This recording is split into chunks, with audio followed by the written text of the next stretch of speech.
Oke, lanjut ke tahapan respirasi aerob yang kedua, yaitu dekarboksilasi oksidatif. Nah, dari katanya aja tuh dekarboksilasi. D itu kan pemecahan atau biasanya menghilangkan. Nah, karboksilasi itu karbon.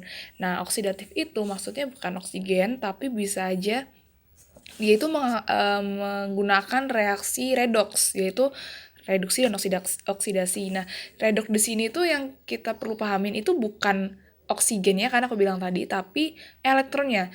Kalau oksidatif berarti oksidasi itu, kalau misalnya oksidasi apa? Oksidasi itu melepas elektron. Nah, reduksi sebaliknya menangkap elektron. Nah, dari situ dulu kita pahamin redoks. Nah, pertama-tama dekarboksilasi oksidatif. Nah, tadi kan kita dari glikolisis itu kan berjalan di sitoplasma kan, maksudnya di sitoplasma sel, di cairan sel, masih di cairan sel, dan menghasilkan dua asam pirufat, dan asam pirufat itu punya 3 karbon, ingat ya, 3 karbon. Nah, kenapa ada dekarboksilasi oksidatif? Nah, untuk lanjut ke tahap-tahap berikutnya itu diperlukan bukan 3 karbon sebenarnya, tapi 2 karbon. Nah, maka dari itu dekarboksilasi ini adalah penghantar. Nah, ingat, menghilangkan karbon berarti yang tadinya 3 karbon yang ada di asam pirufat itu menjadi 2 karbon. Nah, satunya kemana? Oke, kita lanjut dulu ya. Jadi yang tadi di sini pirufatnya tuh ada 2, ingat ya, ada 2 kali asam pirufat, ada 2. Dia tuh masih berkarbon 3. Nah, sebelumnya ini terjadi di mana? Di mitokondria, dan ini kan masih di sitosol, masih di sitoplasma. Terus ini apa? Ini mitokondria, dan ingat mitokondria itu lapisan membran mitokondria itu punya 2 lapisan. Dia tebel gitu karena ya penghasil di situ tuh terjadi banyak sekali proses ya, terutama untuk penghasil energi, makanya dia punya 2 membran. Nah, yang di dalam ini namanya matriks. Nah, kalau kita dengar kata matriks itu bisa dianalogikan kayak cairan. Sama kayak sitoplasma, tapi kayak cairan semuanya terjadi. Karena gimana? Karena reaksi itu pada dasarnya membutuhkan H2O ya. Jadi kayak butuh H2O sebenarnya. Jadi untuk melakukan reaksi-reaksi gitu butuh penghantar atau butuh uh, reaksi apa sih namanya ya, pelarut ya, namanya pelarut. Nah, dan pelarut itu adanya di matriks. Nah, di sini apa yang kuning lebih tua ini itu ruang antar membran, cuman masuk doang, cuman gate masuk. Nah, oke, jadi pertama-tama asam piruvatnya masuk, ingat ya ada 2, ini kita persatu dulu deh, persatu dulu. Nah, masuk ke sini ke mitokondria.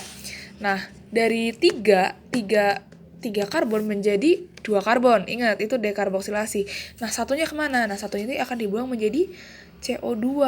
Nah, di sini nih fokus utama dari dekarboksilasi itu CO2-nya. Kalau tadi kan di glikolisis nggak ada CO2, di sini ada CO2. Nah, di sini ada CO2 hilang dalam bentuk CO2. Terus ini apa nih? Yang kedua, ada NAD plus menjadi NADH. Nah, NAD plus ditambah H plus menjadi NADH, tapi harusnya plusnya ada 2 kan. Nah, biar netral, NADH itu dia membawa 2 elektron, yang berarti gini, ini kan asam pirufat nih, asam pirufat. Dia itu oksidasi guys, dia oksidasi.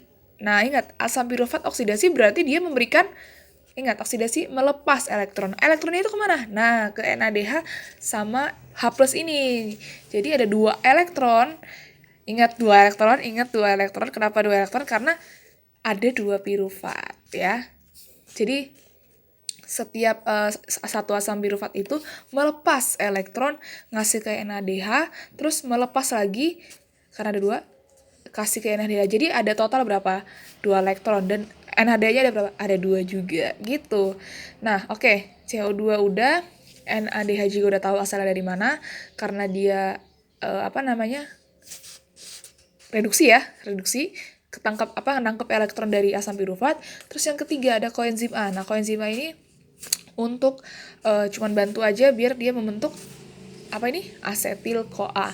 Nah, yang dibutuhkan dari dekarboksilasi oksidatif ini sebenarnya total netonya itu cuman tadi 2 CO2. Kenapa? Karena Ingat kalau pokoknya ada kalau 2 CO2 itu gara-gara dua kali proses loh, 2 kali asam pirufat gitu.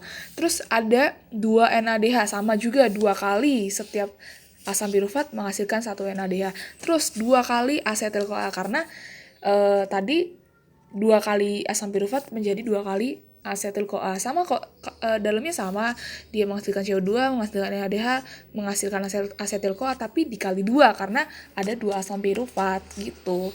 Nah, itu dari dekarboksilasi oksidatif. Nanti lanjut ke apa ini? Siklus Krebs. Dan itu adalah modal yang dibutuhkan untuk masuk siklus Krebs.